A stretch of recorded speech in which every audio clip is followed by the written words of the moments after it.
Hare Krishna, devotos, mis reverencias a todos, Jai Shila Prabhupada. Aquí estamos hoy conmemorando un día más de aparición de su divina gracia Bhaktisiddhanta Sarasvati Thakur. Hoy un aniversario muy importante. Hoy se cumplen 151 años de su aparición y pensaba justamente, Bhaktisiddhanta vino al mundo el mismo año que se fundaba la ciudad de Mar del Plata. Mar del Plata la semana pasada cumplió 151 años y hoy estamos cumpliendo 151 años de la aparición de Bhaktisiddhanta Sarasvati Thakur, así que la ciudad de Mar del Plata apareció el mismo año que apareció Bhaktisiddhanta. No me voy a olvidar más ahora el aniversario de Bhaktisiddhanta porque sé que va a coincidir siempre con el aniversario de Mar del Plata. Uno de los grandes gurús, los grandes acharyas de nuestra línea de sucesión discipular, una persona que introdujo el Bhakti Yoga al siglo XX. Hoy vamos a hablar un poco sobre eso, cómo Bhaktisiddhanta hizo ese ingreso al nuevo mundo en cuanto a nuestra filosofía. Fue el guru de Srila Prabhupada, fue hijo de Bhaktivinoda Thakur, también otro gran maestro de nuestra línea de sucesión discipular, un autor muy prolífico, como hablábamos recién con Banki Bihari, un innovador, ¿no? Bhaktisiddhanta fue un innovador, fue un vanguardista para su época, hizo cosas que en la tradición del Bhakti no se habían hecho hasta ese momento y fue un pionero, al igual que su padre, de llevar conciencia de Krishna fuera de la India. Así que de todo eso vamos a hablar un poquito el día de hoy. Él apareció en el mundo en el año 1874, o sea que hoy se cumplen 151 años de su aparición.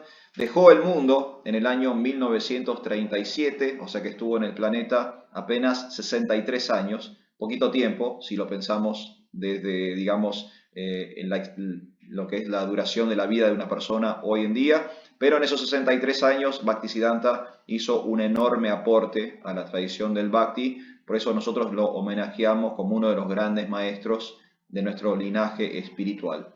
Apareció, como dije, en 1874, hoy se cumplen 151 años del aniversario de su aparición. Antes de empezar, bueno, yo voy a hablar un poco de su biografía y después voy a darles la palabra a ustedes por si quieren también decir algo o aprovechar a glorificar a su divina gracia el día de su aparición. Pero pensaba, como justo coincide la aparición de Bhaktisiddhanta con el aniversario de Mar del Plata, preparé una especie como de línea de tiempo, o sea, qué ocurría durante la vida de Bhaktisiddhanta para que lo podamos contextualizar, porque a veces me parece que hablamos de estas grandes personalidades, pero nunca los ubicamos como personajes históricos, entonces se nos pierden un poco como dónde están, ¿no? ¿Dónde están? ¿Dónde estuvieron? ¿Qué hicieron? El otro día, cuando fue la aparición de Nityananda, hicimos algo parecido, ¿no? Y Prabhupada mismo dijo que Krishna es la suprema personalidad de Dios, pero también que es una figura histórica. O sea, Krishna estuvo en el planeta en un momento histórico y en ese momento ocurrían cosas. Entonces, de esa forma podemos ubicar a estas grandes personalidades. Obviamente que entre 1874 y 1937 pasaron muchas cosas en el mundo, pero voy a mencionar algunas importantes como para que nos ubiquemos en el mundo de Bhaktisiddhanta, ¿sí? Él estaba viviendo, predicando en este contexto internacional, por ejemplo, la invención del teléfono, la invención de la cámara de fotos, el inicio del cine, ¿sí? Todo eso estaba ocurriendo mientras que Bhaktisiddhanta estaba en el planeta. La revolución rusa sucedió durante la vida de Bhaktisiddhanta Sarasvati Thakur. El primer automóvil moderno, el famoso Ford T, también apareció durante la vida de Bhaktisiddhanta. Se empezó a construir la Torre Eiffel.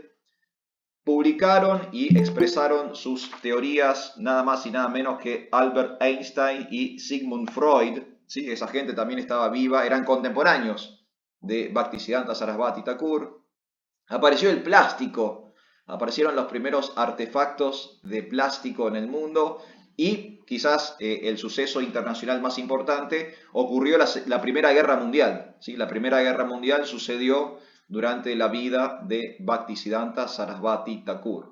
Entonces es para ponernos un poco en contexto. ¿Sí? Él estaba viviendo en este mundo post-revolución industrial, con algunos, digamos, movimientos importantes en el mundo, la Revolución Rusa por un lado, la Primera Guerra Mundial, y sucesos también tecnológicos importantes, la aparición del teléfono, la aparición del cine, la aparición de las cámaras de foto, la aparición del plástico, el primer automóvil, ¿sí? Todo eso estaba ocurriendo en el momento en que Bhaktisiddhanta estaba en el planeta.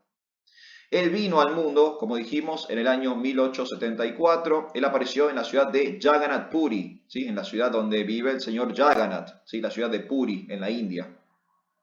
Hijo, como dijimos, de Bhaktivinoda Thakur, fue el séptimo de 14 hijos, o sea, fue el del medio, literalmente el hijo del medio, de una familia muy numerosa, ¿sí? Eran 14 hijos en total, él fue el séptimo, fue el del medio, y cuando nació se le dio el nombre de Bimala Prasad Datta. Bimala Prasad Datta, ese fue su nombre de nacimiento. Bhaktisiddhanta Sarasvati después fue un título que él adopta cuando acepta sannyas, cuando toma la orden de vida de renuncia.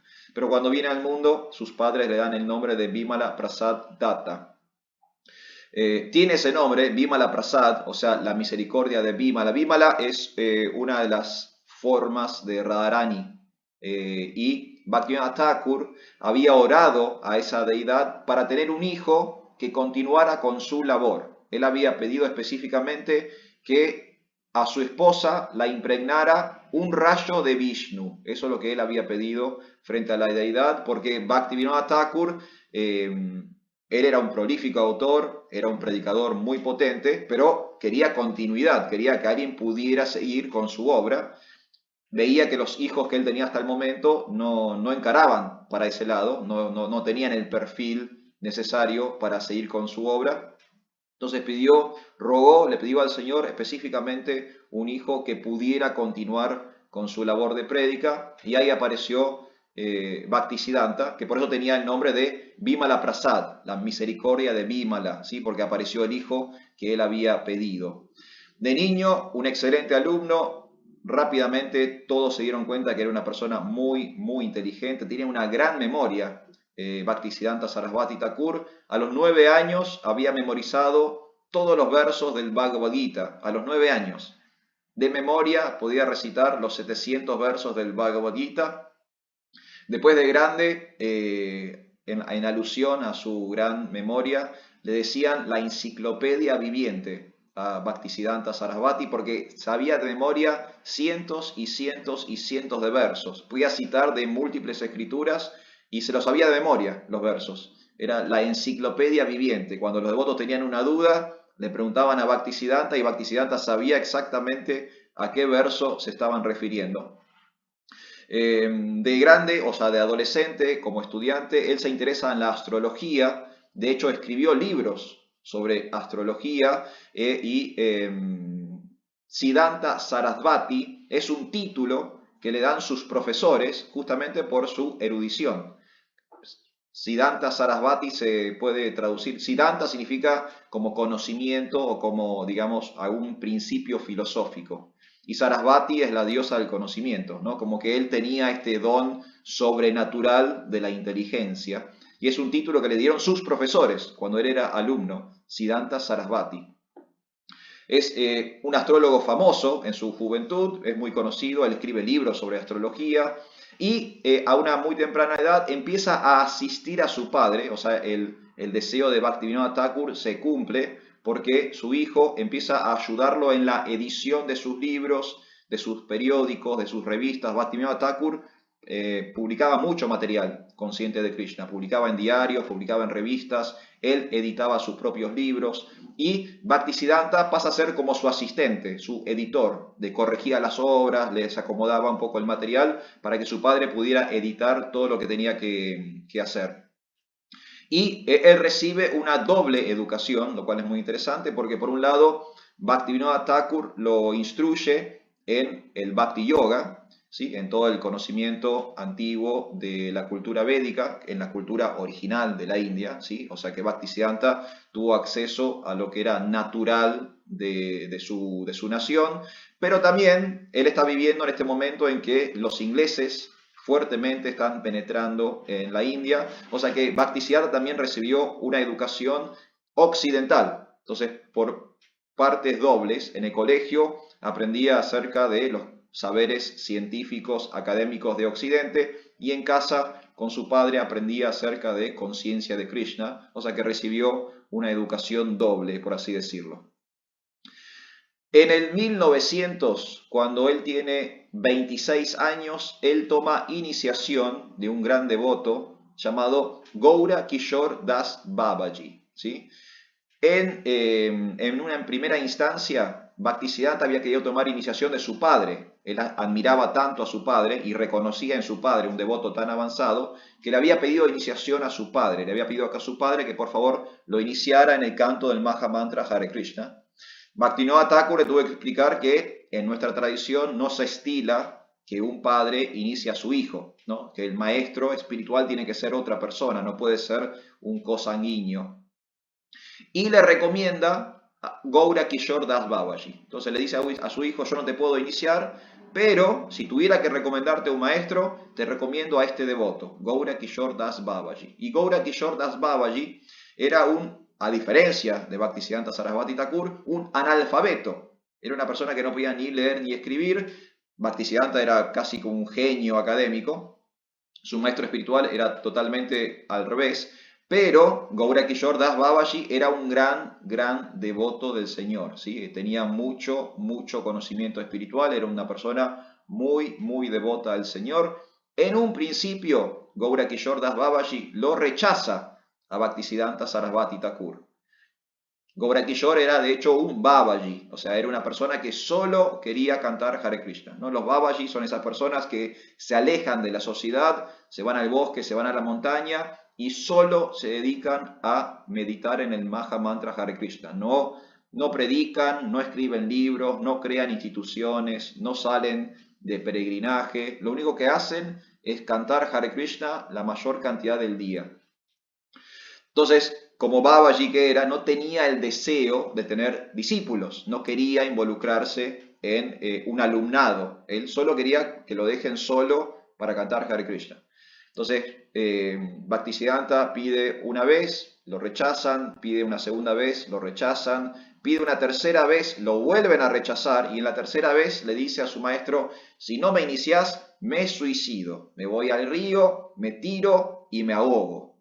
Y cuando Gaura Kishore Das Babaji escuchó eso de Bhaktisiddhanta, dijo, bueno, este joven tiene mucho deseo de iniciarse, ¿sí? Es que está claro que si está por matar es que quiere realmente recibir la iniciación Harinam. Entonces ahí reconsidera y dice, ok, está bien, voy a hacer una excepción con vos, te voy a iniciar. Y le da el nombre, y atención con el nombre de iniciación de Bhaktisiddhanta porque es larguísimo, es Varsha Vananavi Devi Daita Das.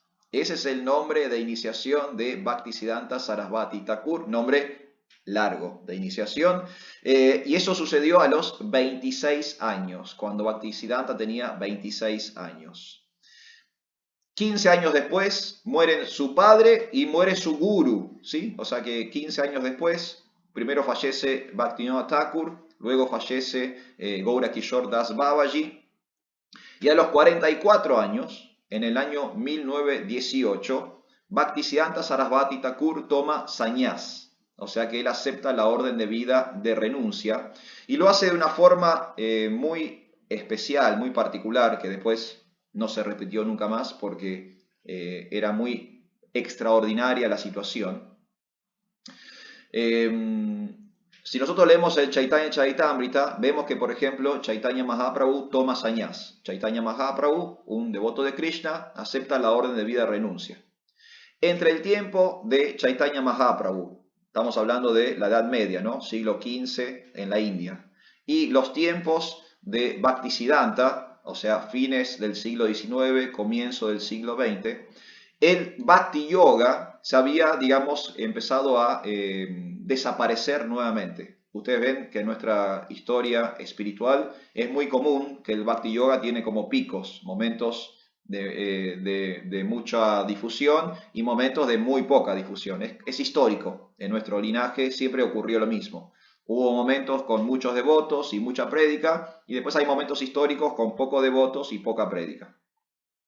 En el momento de Bhaktivinoda, el padre de Bhaktisiddhanta, y en el momento de Bhaktisiddhanta propiamente dicho, está ocurriendo algo que se llamó el Renacimiento bengalí, que fue un movimiento cultural, sociocultural, político de la India, donde algunos intelectuales, políticos, celebrities de la época, empezaron a reivindicar su propia cultura espiritual. ¿Sí? Los ingleses habían como, digamos, disminuido, menospreciado, mermado la cultura originaria de la India.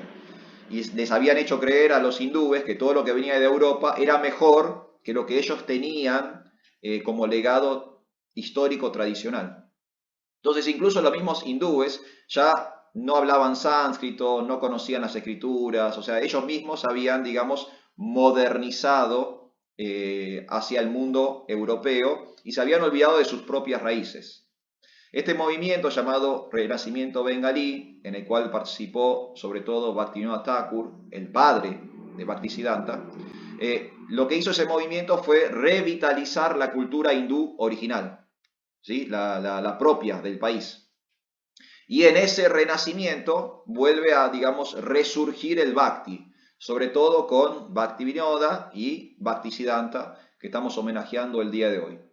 Pero en ese tiempo en que el Bhakti disminuye, lo que se perdió fue la tradición de sannyas. Habían dejado de haber sannyasis del Bhakti Yoga, ¿se entiende? Habían desaparecido los monjes renunciantes Vaishnavas. No había más. Entonces Bhaktisiddhanta decide reiniciar el linaje del sannyas dentro del Vaishnavismo. Entonces, ¿cómo tomar sannyas si no hay otro sannyas que te entregue la orden de renuncia? Bueno, él se autoproclamó sannyas, ¿sí? Él como que se dio la orden a sí mismo. Él puso un cuadro de su maestro espiritual y frente a su maestro espiritual hizo el voto de la renuncia y él reinicia lo que después es el sannyas ashram dentro de nuestra tradición. Y de hecho, por ejemplo, Srila Prabhupada tomó sannyas y muchos de nuestros maestros espirituales hoy por hoy son sannyasis y todo eso de la renuncia dentro del Bhakti Yoga lo reinicia Bhaktisiddhanta cuando él en el año 1918, a los 44 años, toma la vida de sannyas, la orden de vida de renuncia. Y él se autopone, él mismo se bautiza con el nombre de Bhaktisiddhanta Sarasvati. ¿Sí? Siddhanta Sarasvati era un título que él tenía de la época del colegio, y él le agrega el título Bhakti, devoción. Bhaktisiddhanta Sarasvati. Y ese es un nombre de sannyasi, es el nombre con el que lo conocemos el día de hoy. ¿Sí? Eso fue en el año 1918. A partir de ahí, digamos que comienza su prédica fuerte. Él ya estaba predicando, ya estaba dando clases, estaba escribiendo, estaba editando, pero a partir del momento que él toma sannyas, full time con difundir conciencia de Krishna, y él organiza una institución que se conoció como la Gaudiya Math. Y la Gaudiya Math fue un conglomerado, un colectivo de 64 templos alrededor del mundo, la mayoría en la India, pero también había templos, centros en Burma, en Inglaterra y en Alemania.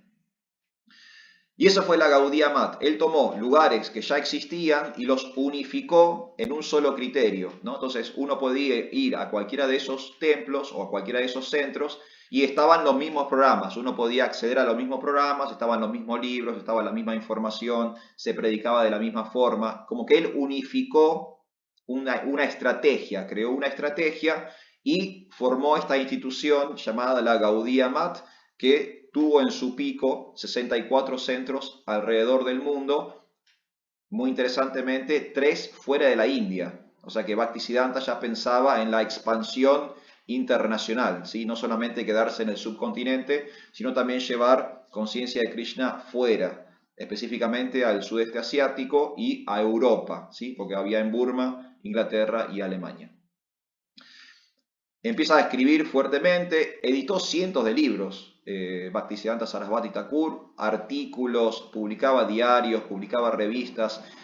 La Gaudiya Math, su institución, tenía 4 imprentas distribuidas alrededor de la India y constantemente editaban material consciente de Krishna que distribuían en distintas partes del subcontinente. Y además, en relación a lo que habíamos hablado antes, él publicó obras inéditas de su padre, de Bhaktivinoda Thakur. Y muchos de los libros que hoy conocemos de Bhaktivinoda Thakur los conocemos porque los publicó su hijo los editó. O sea que pasaron de ser manuscritos a ser editados públicamente. Y un hecho histórico muy significativo para nosotros, año 1922, Bhaktisiddhanta Sarasvati Thakur conoce al joven Abhay Charan, ¿sí? Quien luego sería Srila Prabhupada. En ese momento, Bhaktisiddhanta Sarasvati Thakur tenía 48 años, ¿sí? Cuando conoció a Srila Prabhupada. Prabhupada tenía 25 años.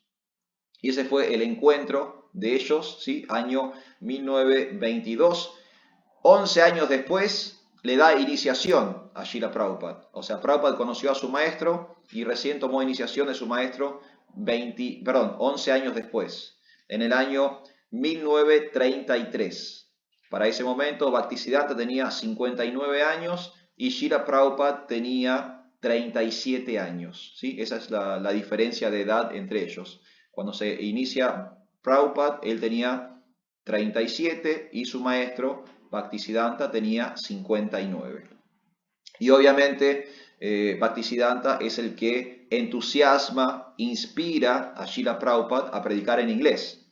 Toda la misión de Srila Prabhupada de difundir conciencia de Krishna en inglés fue gracias a una instrucción que le dio Bhaktisiddhanta el primer día que se conocieron. Es en ese año 1922. Prabhupada fue a una charla que dio Bhaktisiddhanta y después de la charla le presentaron a Bhaktisiddhanta. Prabhupada fue y se presentó con Bhaktisiddhanta y Bhaktisiddhanta, viendo que Prabhupada era un joven universitario y que hablaba en inglés, le dijo que sería muy bueno que él pudiera predicar conciencia de Krishna para los anglosajones.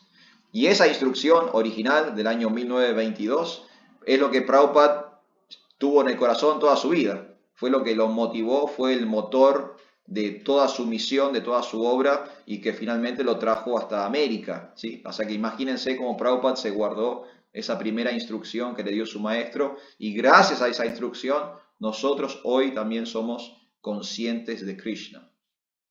Y bueno, y para ir cerrando y terminando un poco con esta mini biografía, Bhaktisiddhanta era muy anticasta. ¿Sí? En ese momento en la India todavía estaba muy fuertemente establecido el sistema de casta. Eso recién se prohíbe con Mahatma Gandhi, ¿sí? Que legalmente hoy está prohibido la discriminación en la India. Pero en ese momento no estaba prohibida la discriminación, sino que la sociedad estaba muy estratificada, había clases muy bajas que no podían acceder a cosas básicas como educación, salud, etcétera, etcétera, porque se los consideraba de una casta inferior. Bueno, Bhaktisiddhanta estaba muy en desacuerdo con eso, para nada adhería al sistema de castas, estaba en contra de la discriminación y él, como dijimos antes, propició la modernización de conciencia de Krishna, porque él mismo rompió con muchas reglas y regulaciones tradicionales de la cultura del Bhakti. Por ejemplo, él era un sannyas, era un monje renunciante. Pero podemos ver imágenes de Bhaktisiddhanta Sarasvati Thakur donde él está usando zapatos, por ejemplo, cosa que los renunciantes históricamente no hacían, iban descalzos. O él usaba camperas, ¿no? Cosa que también los renunciantes de la antigüedad no usaban campera, de hecho iban casi semidesnudos por la vida. Viajaba en auto, ¿no? También una locura para la época, porque los renunciantes no usaban vehículos mecanizados, o caminaban o a lo sumo iban en una carreta, a lo sumo, pero no se subían a un auto.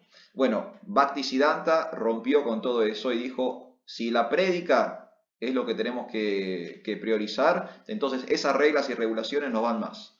Lo importante es la prédica. con zapato, sin zapato, con campera, sin campera, con auto, sin auto. Lo importante es la prédica y yukta vairagya. Vamos a poner todo al servicio del Señor, ¿sí? Un auto, un zapato, una campera, lo que sea. Otro quiebre importante que hace Bhaktisiddhanta es que él envía a sus discípulos fuera de la India. Y en nuestra tradición, en la tradición védica, los sannyasis no cruzan el océano. Está prohibido que los sannyasis crucen el océano. Solo pueden ir al lugar donde pueden llegar caminando. Eso es como la tradición. ¿Qué hizo Bhaktisiddhanta? Olvidémonos de esa regla. Vayamos a Alemania, vayamos a Inglaterra y sus sannyasis cruzaron el océano por primera vez. Después, mucho más adelante, cruzaría el océano Srila Prabhupada, ¿no? Siguiendo también este ejemplo de sus hermanos espirituales que salieron de la India. Así que era un expansionista, era un revolucionario, era un pionero, rompió con esas tradiciones que no estaban sirviendo a la misión de prédica, eliminó, digamos, los impedimentos que tenía conciencia de Krishna para salir de la India, restauró la orden de sannyas, la vida de renuncia en el Gaudiya Vaishnavismo, y era un gran preceptor del Bhakti Yoga. Quizás su mayor obra fue tenerlo a Srila Prabhupada como alumno, y gracias a sus instrucciones es que Prabhupada hizo todo lo que hizo, y nosotros hoy estamos acá reunidos hablando de Bhaktisiddhanta Sarasvati Thakur. Así que esta es la persona que hoy estamos homenajeando. Hoy se cumplen 151 años de su aparición. Él vino al mundo en el año 1874 en la ciudad de Jagannath Puri, en la India, y fue hijo de Bhaktivinoda Thakur, maestro espiritual de Srila Prabhupada y uno de los grandes acharyas de nuestra línea de sucesión discipular. Así que bueno, esta es la gran personalidad que hoy estamos conmemorando y celebrando.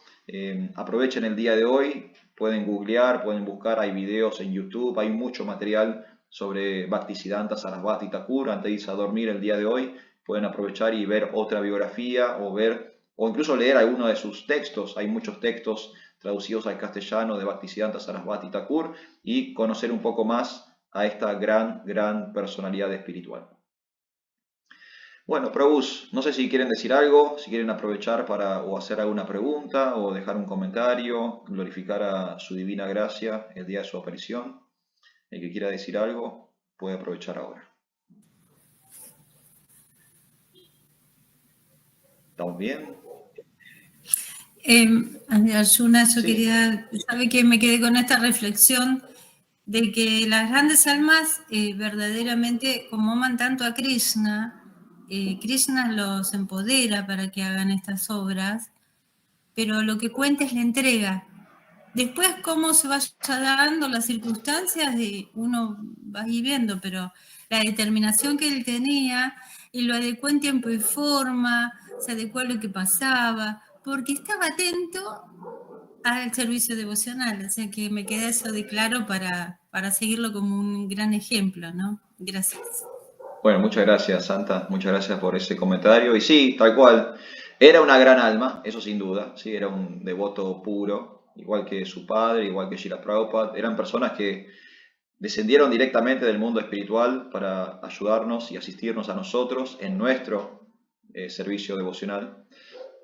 Hay algunos devotos mayores, algunas escrituras incluso, que dicen que él era una manjari, una expansión, una encarnación de una sirviente de Krishna en la tierra. Así que sin duda era una gran alma.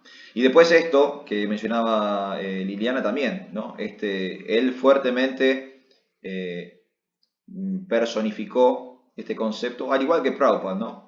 Este concepto de Yukta Vairagya, que aparece en el Bhagavad Gita, que aparece al final del Bhagavad Gita, en el capítulo 18, la perfección de la renunciación. Krishna le enseña a Arjuna la idea de Yukta Vairagya, que es casi como una paradoja, ¿no? Porque Yukta viene de yoga, viene de conexión, y Vairagya significa renunciar o desapegarse. Entonces, ¿cómo es que uno puede conectar y desconectar al mismo tiempo? ¿Cómo puede uno tener y no tener al mismo tiempo? Bueno, Krishna resuelve esa paradoja, y es que todo se pone al servicio del Señor. Entonces eso se llama Yukta Vairagya. Tengo y no tengo, poseo y no poseo, es mío y no es mío al mismo tiempo. Porque si yo lo pongo en servicio al Señor, entonces yo me corro de ser propietario y paso a ser un simple administrador temporal de la cosa. El propietario es otra persona. Entonces ahí está mi yoga, ¿no? Yo estoy conectando lo que tengo con un estado superior de conciencia y de paso hago vairagya. Yo me estoy desprendiendo de mi idea de propiedad o control sobre la cosa. Y eso nosotros también tenemos que hacerlo, sobre todo nosotros tenemos que hacerlo, porque ninguno de nosotros, por lo menos en este grupo hoy, somos monjes renunciantes. Ninguno acá es un monje renunciante. O sea que nosotros tenemos que ejercitar este yukta vairagya constantemente. Poner nuestro hogar al servicio del Señor, nuestra familia al servicio del Señor, nuestro sueldo al servicio del Señor. Cualquier adhikar, estamos en este mes en Hare Krishna Mar del Plata estudiando el concepto de cualificación. Así que cualquier cualidad, cualquier habilidad que tengamos, cualquier capacidad también tiene que ser puesta al servicio del Señor. O sea, todo tiene que ser yukta vairagya, ¿no? Si soy un poeta, voy a escribir poesía para Krishna. Soy un artista plástico, empiezo a pintar o a esculpir para Krishna. Si soy un autor, un escritor, escribo para Krishna. Si soy lo que sea, es para Krishna. Eso se llama yukta vairagya. Y Bhaktisiddhanta, como explicaba Lili recién, claramente entendía ese concepto, porque él puso todas las innovaciones de su época al servicio del Señor. Los automóviles, los zapatos, la ropa, lo puso todo al servicio del Señor, ¿sí? Él era un renunciante, ¿por qué? Porque él no era el propietario de esas cosas. Él tenía esos recursos y esos recursos se los entregaba a Krishna. Eso lo tenemos que hacer nosotros todo el tiempo, todos los días. Y nosotros, de hecho, estamos en una posición privilegiada para Yukta Vairagya. Porque como seres sociales, hombres, mujeres, jefes de familia, tenemos recursos a nuestra disposición. Todos trabajamos, todos tenemos un sueldo, todos tenemos una casa, todos tenemos habilidades. Bueno, todo eso hay que ponerlo en servicio a Krishna. Si hacemos eso, nosotros también somos renunciantes. Prabhupada alguna vez habló del concepto de Grihasta Sannyas o Grihasta Brahmachari, que parece otra vez una paradoja, es una contradicción. ¿Cómo puedo ser Grihasta, jefe de familia, y Sannyas, renunciante al mismo tiempo? Y Prabhupada le explicó esto a sus discípulos. El jefe de familia que entrega todo lo que tiene al servicio devocional es un renunciante. Está viviendo la experiencia de jefe de familia, pero como dijo Lili anteriormente, interiormente, en su conciencia, en su corazón, es un renunciante. O sea, por fuera parece un hombre o una mujer de sociedad, pero por dentro es un devoto entregado al Señor.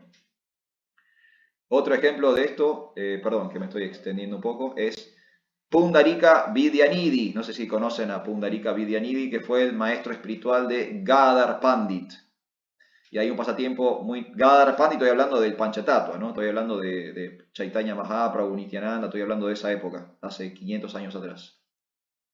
Hay un pasatiempo muy interesante donde Mukunda Datta le dice a Gadadhar Pandit: te voy a llevar a ver a un gran devoto del Señor, un devoto puro del Señor. Y Gadadhar Pandit dice: bueno, vamos a ver, vamos a asociarnos con un devoto puro del Señor, está buenísimo. Entonces Mukunda Datta lo lleva hasta un lugar y cuando llegan, el lugar es un palacio, es una casa increíble, gigante. Y ya a Gadadhar Pandit le pareció raro, porque para él se imaginaba un ermitaño, ¿no? Alguien en una cueva, un renunciante, una seta. Pero bueno, no dijo nada, siguieron, entraron, llegan a la casa, a la puerta, los recibe un mayordomo, hay un lujo en la casa, mármol, toda una cosa increíble. La casa es increíble, es un palacio. Hay sirvientes que van y que vienen. Y Mukunda Datta le dice al mayordomo: venimos a hablar con Pundarika Vidyanidhi. Quisiéramos tener una audiencia con él. Bueno, dice el mayordomo, pasen por acá. Entonces el mayordomo los pasea por la casa y la casa es increíble, columnas, o sea, un lujo, una opulencia. Y llegan a una habitación gigante con telares, con alfombra, con muebles.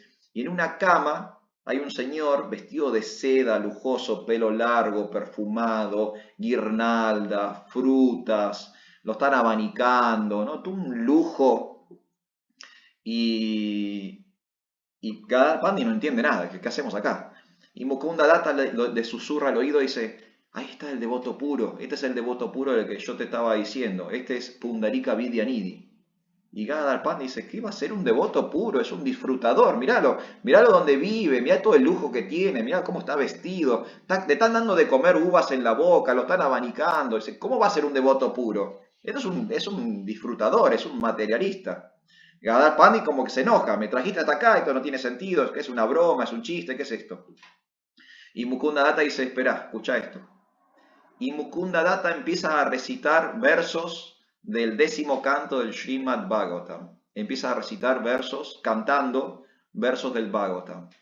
Y automáticamente, cuando Pundarika Vidyanidhi escucha los versos, enloquece, empieza a llorar, se cae al piso, se arranca la ropa, empieza a romper los muebles y lo que hay en la casa, y llorando empieza a gritar, Krishna, Krishna, ¿dónde estás? ¿Por qué no te puedo ver? Krishna, ¿por qué no puedo estar con vos? Y cae en una especie de éxtasis de separación Pundarika Vidyanidhi. Y ahí Gadadhar Pandit queda totalmente sorprendido y reconoce en Pundarika Vidyanidhi un devoto puro del Señor, que a pesar de Gadadhar Pandit lo había discriminado por su apariencia, ¿no? Había juzgado su apariencia externa, pero resulta que Pundarika Vidyanidhi internamente en su corazón era un devoto puro de Krishna. Y en ese momento, para redimir su pecado de haber juzgado a un devoto puro, Gadadhar Pandit se le postra a Pundarika Vidyanidhi y le pide iniciación, le pide que sea su maestro espiritual. Y Pundarika Vidyanidhi es el maestro espiritual de Gadadhar Pandit, increíblemente. Pero este pasatiempo nos muestra eso, ¿no? Que a veces la externalidad de un devoto no coincide con su vida interior, ¿no? Que incluso devotos que aparentemente son muy opulentos materialmente, si tienen la conciencia correcta, son devotos puros, porque ponen todo al servicio de Krishna. Esto que hablaba Lili antes y lo que hizo Bhaktisiddhanta también, ¿no? Que gracias a poder tener el discernimiento de tiempo, lugar y circunstancia, él expandió la prédica por fuera de la India, cosa que nunca había sucedido hasta ese momento. Gracias Lili, y perdón que me estiré ahí, conté un pasatiempo, pero bueno, perdón. No, fantástico, Arjuna, saca gracias. Está muy, muy bonito todo lo que dijo, muy Gracias. instructivo. Muchas gracias, Santa. Valentina y Banky Bihari levantaron la mano. Vamos ahí con las damas primero, Banky. Yo sé que hoy es tu cumpleaños, pero vamos ahí con las damas primero. Vamos ahí con Valentina. Hare Krishna, Valentina, ¿cómo estás? Escuchémoslo a Banky, que siempre tiene aportes hermosos, y después yo hablo. Le cedo la palabra al cumpleañero. Muy bien, bien. Vamos a ver qué dice el cumpleañero entonces del día de hoy. Banky Bihari, feliz 18 años, Banky Bihari. Muchísimas gracias, muchísimas gracias. Bueno, no, solo quería recordar un pequeño pasatiempo del maestro de Bhaktisiddhanta, que cuando deja el cuerpo, él se sentía muy caído, muy degradado, y le pidió a sus alumnos que por favor le ataran de los pies de una soga y lo arrastraran por todo el dam para poder purificarse. Y los alumnos que tenía lo habían tomado al pie de la letra, lo estaban atando con una soga de los pies y lo estaban por salir a arrastrar. Y justo llega Bhaktisiddhanta Saraswati, que en ese momento era un brahmachari. Y él inmediatamente le dice, retírense todos, salgan todos. ¿Qué van a hacer? Si es un devoto puro de Krishna, no solamente estaban sintiendo así como mucha humildad, la máxima expresión de la humildad, por eso se expresaba en esos términos, es un devoto puro de Krishna. ¿Cómo pueden hacer eso? Y todo el mundo dice, no, pero ¿qué tiene que ver con eso? Él pidió eso y lo vamos a hacer eso. Y entonces Bhaktisiddhanta Saraswati invocó a su poder de brahmachari. El poder de brahmachari es muy fuerte y realmente es el verdadero poder que puede tener un practicante, porque la energía sexual, cuando es transformada, se convierte en fuerza espiritual. Tenemos como si fueran piedras en el cerebro y esas piedras pueden ser estimuladas solamente cuando hay la suficiente energía, y esa energía es la energía seminal.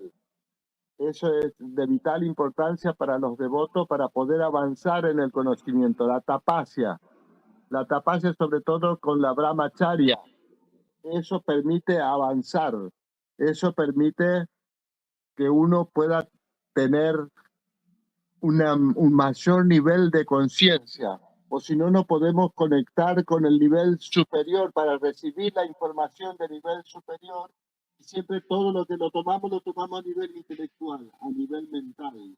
Debemos tomar el conocimiento desde el nivel de la inteligencia, del nivel del alma. Eso es, y la máxima es recibir directamente el conocimiento de la suprema personalidad de Dios. De esa manera podemos avanzar con el conocimiento superior.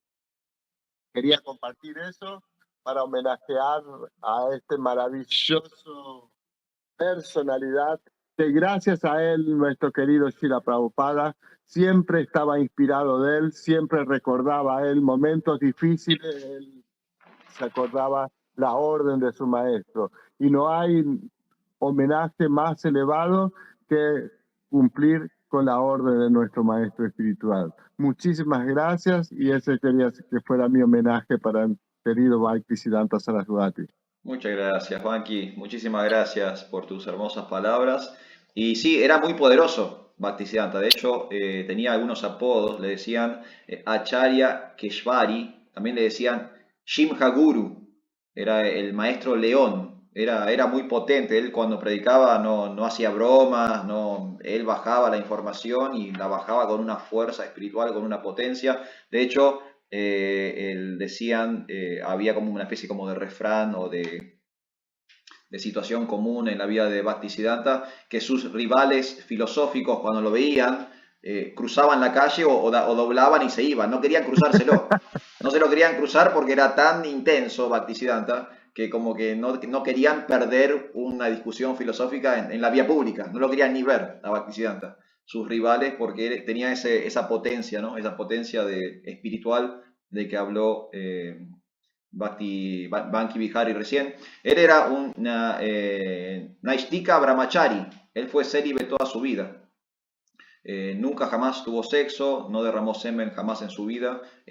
Toda su experiencia humana fue célibe, casto, Bhaktisiddhanta. Y eso es potencia, eso es una potencia única que él lo trasladaba, la podía volcar en su prédica de conciencia de Krishna. Así que muchas gracias, Banki. Muchísimas gracias por el aporte. Pasamos a... ¿Quería decir algo más, Banki? ¿Estamos bien? Sí, tengo un montón, pero quiero dejar a los otros. Bueno. Algún tiempito después. Dale, vamos a hablar con Valentina, que también había levantado la mano. Valentina, Hare Krishna. Hare Krishna, no sé si quería decir algo. Ay, me sale... Ati Sundari. Seguro que quiere decir algo, estoy seguro que quiere decir algo. Sí, perdón. No, pero vamos con vos, Valentina, después cerramos con Ati. Ati es buena para cerrar porque dice cosas muy interesantes. Sí, siempre, por eso la quería escuchar. Hare Krishna, muchas gracias por esta hermosa clase. Yo me encanta del Srila Prabhupada Lilamrita, por si quieren leer más sobre Bhaktisiddhanta Sarasvati. El capítulo 3 y 4 del canto primero, es muy bonito cómo se explica el encuentro de Prabhupada con él y todas las reformas y los grandes cambios que hizo y que hoy en día hace que conozcamos la conciencia de Krishna tal como es, ¿no? Y las cosas que más me gustaron releyendo un poco sobre eso es que él tomó la instrucción de Chaitanya Mahaprabhu y enfatizó en que el canto de los santos nombres es la práctica religiosa por excelencia para esta era. El tema de que también le dio segunda iniciación a las personas indistintamente de la casta, en esta cuestión de que, enfatizando en que uno puede nacer en familia de brahmanas, pero degradarse de su posición, o nacer en una posición, entre comillas, más degradada, pero elevarse por sus acciones y por su servicio sincero. Y también me gustó mucho esto de que él introdujo nuevamente introdujo el tema de los grandes parikrams, las grandes procesiones a través de los lugares santos en Brindavan, haciendo que los Vaishnavas predicaran en zonas muy, muy llenas de gente, que no era una práctica habitual en esa época. En general los renunciantes se aislaban, iban a lugares más sin tanta gente, promoviendo, ¿no?, la conciencia de Krishna de forma más masiva. Y algo que me parece maravilloso de Bhaktisiddhanta fue su capacidad de ver que Srila Prabhupada era un gran escritor. En una de sus Vyasapudas, Prabhupada escribe un texto maravilloso que está ahí, un poema hermoso. Después de que él lo lee, manda la indicación de que todo lo que Prabhupada escriba sea publicado.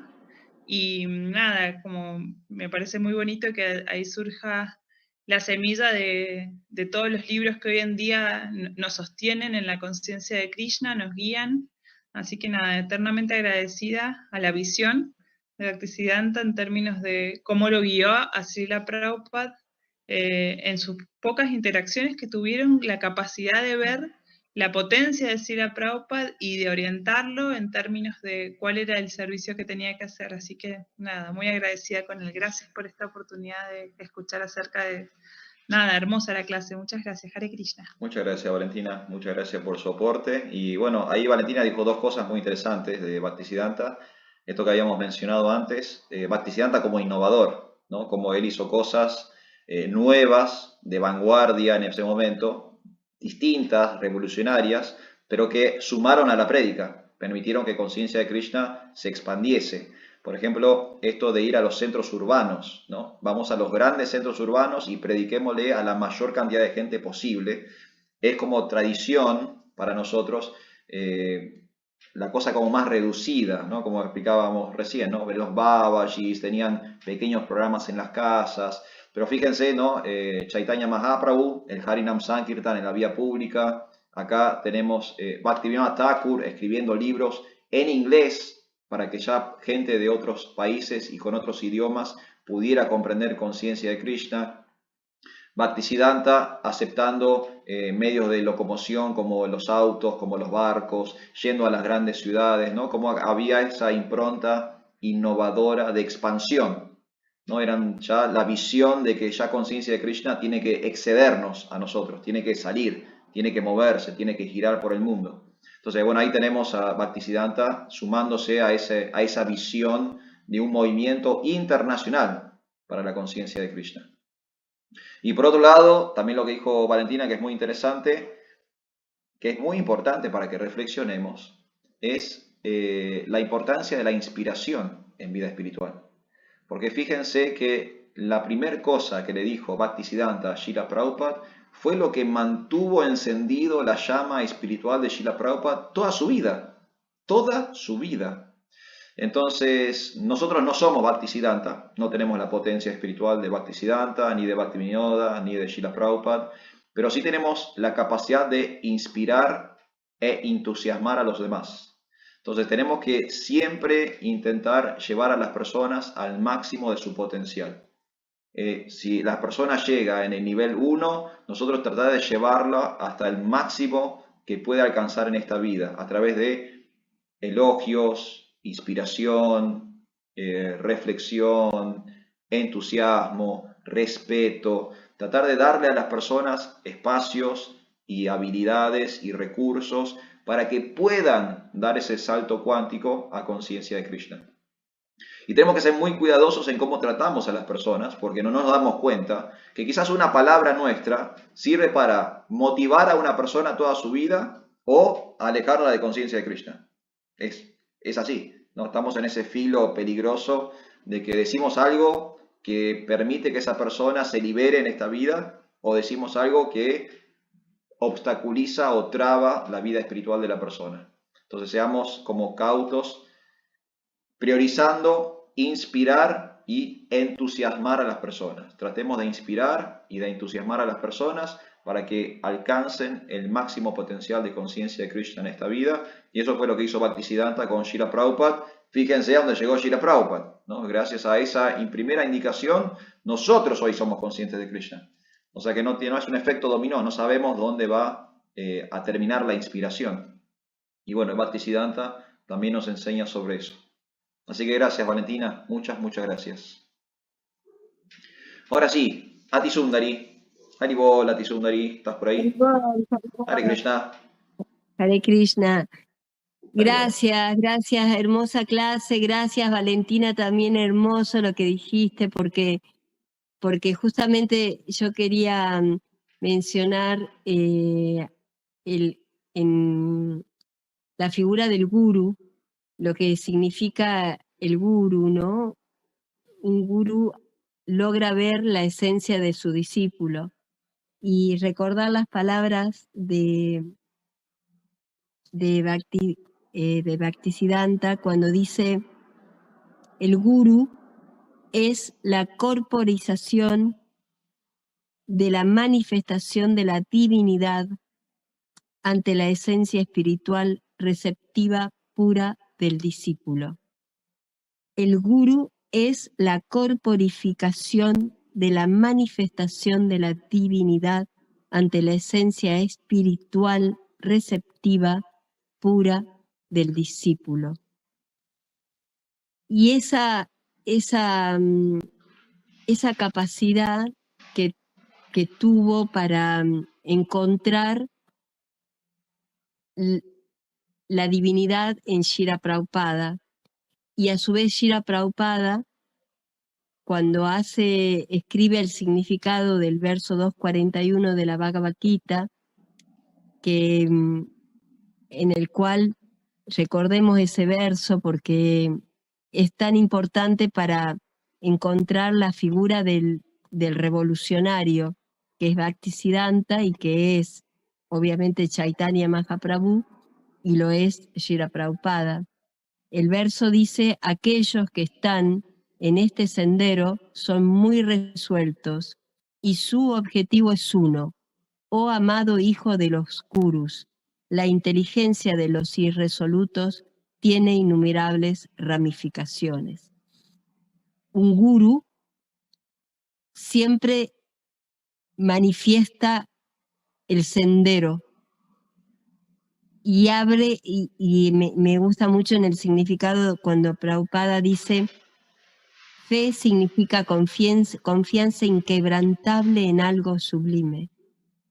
Entonces, despertar en el otro esa fe que tal vez está dormida, pero despertar esa confianza inquebrantable en algo sublime, hacer pie ahí, y eso es lo que siento que hace Bhaktisiddhanta, ese león que usted contaba, decía, esa potencia, esa intensidad que tiene para poder ver en el otro su fe inquebrantable y hacer que a partir de ahí avance, porque cuando alguien así avanza, avanzamos todos. Claro. No importa el tiempo, siglos, pueden pasar siglos. Chaitanya Mahaprabhu hace 500 años, pero hoy estamos hablando de él, hablando de Bhaktisiddhanta. Así que bueno, eso, ¿no? Que siempre nos sigan alumbrando y estas clases nos alumbran a nosotros. Gracias a todos. Muchas gracias, Santa. Muchas gracias por sus palabras. Sí, es eso, ¿no? La fuerza de la inspiración, la fuerza del entusiasmo, la fuerza de poder motivar a las personas a hacer más y mejor en conciencia de Krishna. Y también, como dijo Ati Sundari, algo que me dijo una vez mi maestro espiritual a mí: marea que sube, levanta todos los barcos. O sea que cualquiera de nosotros que logra elevar su conciencia, automáticamente contagia a los que están a su alrededor. O sea, si uno eleva su conciencia, hay todo un medio ambiente que también eleva su conciencia, ¿no? La marea que sube levanta todos los barcos. Así que tratemos de ser esa marea que sube, tratemos de inspirarnos en Bhaktisiddhanta, en Srila Prabhupada, en Chaitanya Mahaprabhu, en nuestros propios maestros espirituales. Tomemos inspiración, tomemos entusiasmo, tengamos esta fe inquebrantable y tratemos de compartir esto con las personas de modo tal de que la marea de conciencia de todos nosotros pueda elevarse, pueda subir, porque si sube uno, subimos todos. Es un ganar-ganar, ¿no? Acá no es quién llega primero o quién se lleva el premio. Acá el que llega empuja a todos. El que llega empuja a todos. Así que tratemos de llegar y ayudar a la persona que tenemos al lado. Devotos, está por concluir nuestro encuentro, nos están por cerrar la persiana, así que muchas gracias por todo, que tengan una excelente noche en conciencia de Krishna. Muchas gracias por el acompañamiento. Hari Bolo, Hare Krishna.